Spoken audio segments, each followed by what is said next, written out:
2016's Mereka Utusan exhibition presents insights into the early publications and its development of the Malay modernity and identity.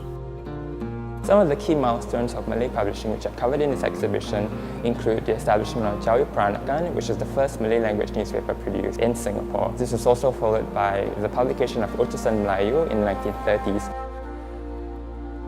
Malay publication in the late 20th century was predominantly in Jawi.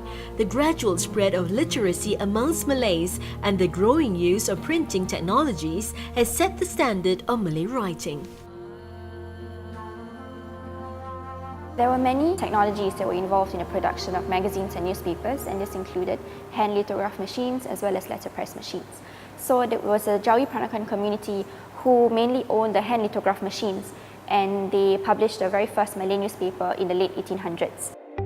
Here in front of us we have the letterpress machine, and this particular model is the Chandler and Price that's manufactured in 1920s in the US. This is an 18 by 12 platen press. Because this is a manually operated machine, he will pull a lever down here, and then this thing will start to roll, and ink will be applied here, and when the paper is placed here, an impression will be made, and he will leave it out there for it to dry.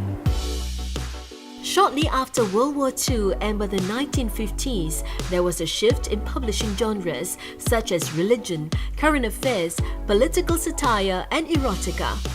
The Malay identity was no longer seen as strictly Islamic, but a more peninsular perspective. Some of the interesting publications that we've come across while doing the exhibition include hiburan. Hiburan actually means entertainment in Malay. However, what's interesting is that hiburan, flashes out themes on social issues, political issues, cultural issues, and it's not really, just very light-hearted content. It was quite heavy in that sense.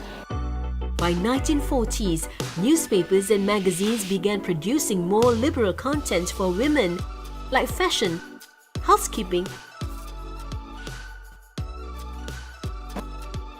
The 1950s saw a tremendous amount of advertisements promoting products which were exclusively targeted towards Malay women.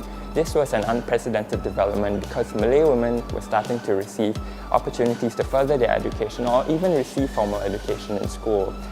A lot of advertisers and magazines therefore dedicated columns as well as advertisements, new comic genres that were supposed to appeal to Malay women. とても古い資料やタイプライターとかいろいろ置いてあってすごく面白かったです。The Malay publishing industry back then was far more diverse. There was a wide range of issues discussed. There was also the idea of the Malay identity and the Malay place in the emerging world. I hope that younger people like me would come and visit this exhibition and then would take away these kind of ideas and would try to redevelop again this publishing scene in Singapore.